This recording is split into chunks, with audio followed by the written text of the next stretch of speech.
ഐശ്വര്യലക്ഷ്മിയുടെ പുതിയ ഫോട്ടോഷൂട്ടാണ് സോഷ്യൽ മീഡിയയിൽ ഇപ്പോൾ തരംഗമായിക്കൊണ്ടിരിക്കുന്നത്. പുതിയ അഭിമുഖത്തിൽ ഐശ്വര്യ കൊടുത്ത തുറന്നു പറച്ചിലുകളാണ് സോഷ്യൽ മീഡിയയിൽ വീണ്ടും ശ്രദ്ധ നേടുന്നത്. ഒരു ഫോട്ടോഷൂട്ട് നടത്താൻ കാരണം തന്നെ ആളുകൾ മറന്നു പോകുമോ എന്ന ഭയമായിരുന്നു എന്നാണ് ഐശ്വര്യ പറയുന്നത്. മലയാളികൾക്ക് സുപരിചിതയായ നടിയാണ് ഐശ്വര്യലക്ഷ്മി. മലയാള സിനിമയിലൂടെ അഭിനയ രംഗത്ത് എത്തിയ താരം പിന്നീട് തെന്നിന്ത്യൻ സിനിമയിലും ശ്രദ്ധേയായ സാന്നിധ്യമായി മാറുകയായിരുന്നു.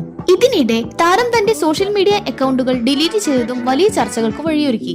സോഷ്യൽ മീഡിയയിൽ നിന്ന് ബ്രേക്ക് എടുക്കാൻ തീരുമാനിച്ചപ്പോൾ പലരും അത് മണ്ടത്തരമാണെന്ന് പറഞ്ഞുവെന്നും തനിക്ക് ഇൻഫ്ലുവൻസർ ആകാൻ താല്പര്യമില്ല എന്നും ഈ ശ്രദ്ധ പ്രൊഫഷൻ മികച്ച രീതിയിൽ മുന്നോട്ട് കൊണ്ടുപോകുക എന്നുമാണ് താരം പറയുന്നത്. ഫിയർ ഓഫ് മിസ്സിംഗ് ഔട്ട് അഥവാ തന്നെ എല്ലാവരും മറന്നു പോകുമോ എന്ന പേടിയാണ് താരത്തെ ഫോട്ടോഷൂട്ടിന് പ്രേരിപ്പിച്ചത് എന്ന് താരം വെളിപ്പെടുത്തുന്നു. ഇന്നത്തെ സോഷ്യൽ മീഡിയ ലോകത്ത് യഥാർത്ഥ നമ്മളെ കാണിക്കുന്നില്ല എന്നും മറ്റെന്തോ ആയി കാണിക്കാൻ ശ്രമിക്കുന്നു എന്നുമാണ് താരം അഭിപ്രായപ്പെടുന്നത്. ഹൈ ഫോളോവേഴ്സുള്ള തന്റെ അക്കൗണ്ടുകൾ ഡിലീറ്റ് ചെയ്താൽ കൂടിയും താരത്തിന്റെ വേണ്ടപ്പെട്ടവർക്ക് മാത്രം കാണാൻ കഴിയുന്ന ഇൻസ്റ്റഗ്രാം പ്രൈവറ്റ് അക്കൗണ്ട് തനിക്കുണ്ടെന്ന് ഐശ്വര്യലക്ഷ്മി വെളിപ്പെടുത്തി.